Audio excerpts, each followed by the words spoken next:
Welcome back to coding express.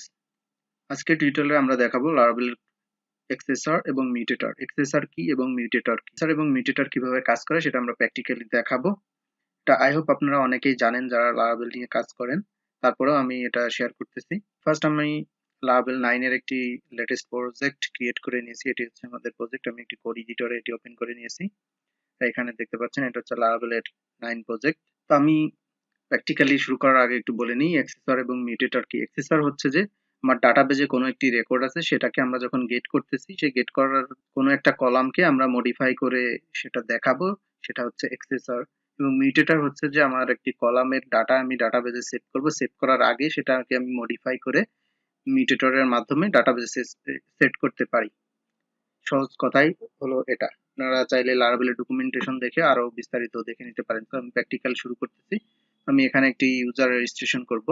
আমি এখানে একটি ইউজার রেজিস্ট্রেশন করলাম এবং আমি ইউজার যে টেবিল আছে আমার, সেই ইউজার টেবিলে আমি স্ট্যাটাস নামে একটি কলাম নিয়ে রাখছি এবং সেখানে বলিয়ান টাইপের ভ্যালু ডিফল্ট আমি 1 দিয়ে রাখছি। তো এখানে আমরা কি করব, এক্সেসর দিয়ে যে আমি যখন এখানে দেখাচ্ছি আমরা এই 1 মানে আমি অ্যাক্টিভ ইউজার। তো এটা আমরা দেখাবো কি, এখানে আমরা সাধারণত যে টেবিল বা অন্য কোনো জায়গায় দেখাই, সরাসরি আমরা বলিয়ান টাইপের ভ্যালু দেখাইলে ইউজার কিন্তু বুঝবে না যে 1 দিয়ে কি হচ্ছে, যারা নন টেকনিক্যাল। তো সেটার জন্য আমরা এখানে ইফ এলস কন্ডিশন দিয়ে দেখাই যে ইউজার স্ট্যাটাস যদি 1 হয় তাহলে অ্যাক্টিভ, এবং ইউজার স্ট্যাটাস যদি 0 হয় তাহলে সে আনঅ্যাক্টিভ বা ব্লক, এরকম কিছু আমরা দেখাই। তো সেটা আমরা এখানে ইফ এলস কন্ডিশন দিয়ে করতে পারি। আর আমরা এক্সেসর মিউটেটর ইউজ করেও আমরা সেম কাজটি করতে পারি, তখন আমাদের কিন্তু ইফ এলস কোনো কন্ডিশনই লাগবে না। আমি ফার্স্ট আপনাদেরকে দেখাই কন্ডিশন দিয়ে আমরা এখানে কিভাবে করি। আমি এখানে পিএইচপি ট্যাগের ভিতরে অথ ইউজারের কারেন্ট ইউজার আমি এখানে ধরে নিচ্ছি। যেহেতু আমি কন্ট্রোলার থেকে কোনো ভ্যালু পাস করতেছি না লগইন ইউজার, সেই জন্য আমি এখানে ভ্যালিড টেমপ্লেটের মধ্যেই অথ ইউজারটিকে নিলাম একটি ভেরিয়েবলের ভিতরে। এখন আমি এখানে কন্ডিশন দেব। এখন আমরা আমাদের পেজটিকে রিফ্রেশ দিই।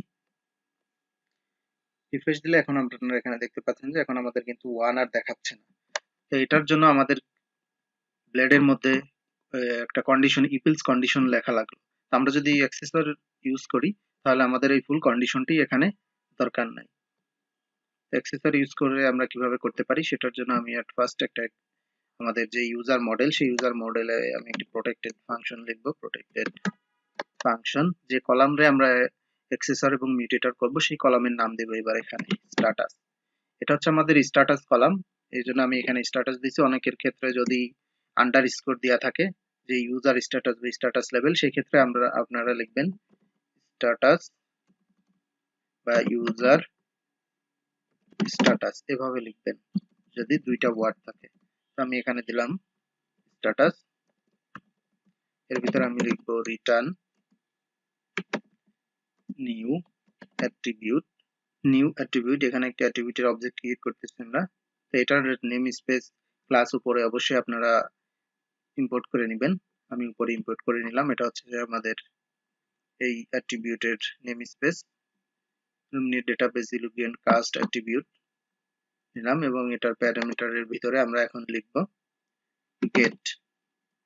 গেট লিখে এফএন, এটা লারাভেল 9 এবং পিএইচপি 8 যেহেতু, সেজন্য আমরা এখানে শর্ট ফর্মে ফাংশন লিখতেছি এবং এখানে আমরা একটি ভ্যালু ধরবো, ভ্যালু। এরপরে আমরা অ্যারো দিয়ে লিখব যদি ভ্যালু থাকে বা ভ্যালু ইকুয়াল ইকুয়াল, আপনারা এখানে চাইলে 1 দিতে পারেন। ভ্যালু যদি ইকুয়াল ইকুয়াল 1 হয় তাহলে আমরা দিব অ্যাক্টিভ, আদারওয়াইজ হচ্ছে ইনঅ্যাক্টিভ। এটা হচ্ছে আমরা এক্সেসর দিয়ে গেট করলাম। এটা আমরা এখন যদি ফ্রন্ট এন্ডে যাই, এটা আমাদের এক্সেসরের কাজ কিন্তু এখানে শেষ। আমরা এখান থেকেই আমাদের এই কলামটাকে মডিফাই করে নিচ্ছি। যখন এটা রেজাল্ট শো করবে আমরা কিন্তু আর আমাদের ব্লেডের মধ্যে এই যে অ্যাক্টিভ ইনঅ্যাক্টিভ লিখতেছি এটা আমাদের আর দরকার নাই। তো এটা যদি আমাদের আর না দরকার থাকে আমি দেখাই প্র্যাকটিক্যালি। এখান থেকে আমরা এটা রিমুভ করে দিচ্ছি। আমরা এখানে প্রিন্ট করলাম ইউজার স্ট্যাটাস। রিফ্রেশ দিলাম। রিফ্রেশ দিলে কিন্তু আমাদের এটা দেখাচ্ছে যে এটা কাজ করছে না, এখানে 1ই আসতেছে।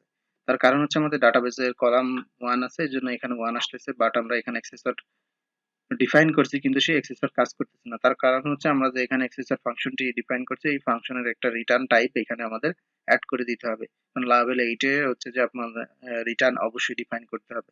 এই কারণে আমরা এখানে রিটার্ন দিলাম হচ্ছে অ্যাট্রিবিউট, এটা হচ্ছে রিটার্ন টাইপ। অ্যাট্রিবিউট দিয়ে আমরা এখন যদি এখানে রিফ্রেশ দিই তাহলে দেখেন যে আমাদের এটা কিন্তু অ্যাক্টিভ হয়ে গেছে, এখন 1 এর পরিবর্তে অ্যাক্টিভ দেখাচ্ছে। আমাদের ডাটাবেসটা যদি চেক করি, এখানে আমাদের ডাটাবেস আছে স্ট্যাটাস 1, এটাকে আমরা যদি এখন 0 করে দিই, 0,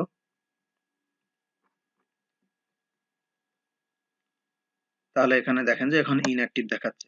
আমাদের ব্লেডের মধ্যে কিন্তু আর ইপিলস কন্ডিশন দেওয়া লাগলো না, আমরা এটা ইউজার মডেল থেকেই এক্সেসর দিয়ে এই কাজটা করতে পারি। এটা হচ্ছে যে আপনার মানে গুড প্র্যাকটিস যেটাকে বলে, এখানে আর বারবার আপনার ইনঅ্যাক্টিভ কন্ডিশন দেওয়া লাগবে না। আমরা ইউজার স্ট্যাটাস অনেক জায়গায় ইউজ করতে পারি, সেই ক্ষেত্রে আমাদের ইনঅ্যাক্টিভ কন্ডিশনটা দেওয়া লাগবে না ইপিলস প্রতিবার ব্লেডে বা কন্ট্রোলারে। আপনারা এক্সেসর বুঝতে পারছেন, এখন আমি দেখাবো মিউটেটর।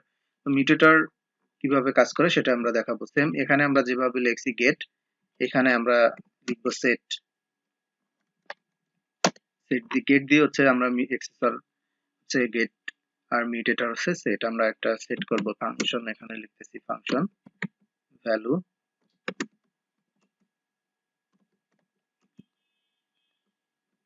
আমরা এখানে দিচ্ছি ভ্যালু ইকুয়াল যদি থাকে অ্যাক্টিভ তাহলে আমরা এটাকে 1, এটা আমরা 1 সেট করব, আদারওয়াইজ হচ্ছে যে এটা 0। আমরা এখানে হচ্ছে যে একটি রিকোয়েস্ট একটি ভ্যালু নিয়েছি ইউজার রেজিস্টার কন্ট্রোলারে, ইউজার রেজিস্টার কন্ট্রোলারে এখানে আমরা একটু 1 স্ট্যাটিক পাঠাচ্ছিলাম, আমরা এইটাকেও চেঞ্জ করে দিব অথ রেজিস্টার। আমরা এখান থেকে ইউজারটাকে লগ আউট করে দিই, লগ আউট করে রেজিস্ট্রেশনে গেলে আমরা বুঝতে পারবো যে আসলে আমাদের যে মিউটেটর আমরা করলাম সেই মিউটেটরটা সেট হচ্ছে কিনা। তো আমি এখানে একটি র্যান্ডম ইউজার দিলাম, দিয়ে এখানে আমি দিচ্ছি অ্যাক্টিভ। অ্যাক্টিভ দিলে এটা আমাদের দেখাচ্ছে যে এখানে রেজিস্টার হয়ে গেছে। মানে এখানে একটা মিস্টেক করছি, আমাদের রেজিস্টার কন্ট্রোলারে আমরা এখানে যে স্ট্যাটিক ডাটা দিছিলাম সেই স্ট্যাটিক ডাটাটাই এখানে দেখাচ্ছে। তো আমরা একটু ডাটাবেস যদি চেক করি, এটা 0 দেখাচ্ছে, তার মানে হচ্ছে যে আমাদের এখানে রেজিস্টার যে আমরা স্ট্যাটিক 1 দিলাম, এই 1টা কিন্তু আসলে এখানে স্ট্যাটাস কোনো কাজই করে নাই। তার কারণ হচ্ছে যে আমরা এখানে মিউটেটরে আমরা সেট করে দিয়েছি যে অ্যাক্টিভ যদি হয় এটা 0, না হইলে ভ্যালু ইকুয়াল যদি অ্যাক্টিভ হয় তাহলে 1, না হলে এটা হচ্ছে 0 দেখাবে। তো এখানে হচ্ছে আমাদের এটা মিসম্যাচ হয়েছে, এই কারণে কিন্তু এটা ডিফল্ট এখানে 0 নিয়ে নিচ্ছে সে, এখানে বাই ডিফল্ট সে 0 নিয়ে নিচ্ছে, তার মানে এখানে আমাদের মিউটেটরও কাজ করতেছে।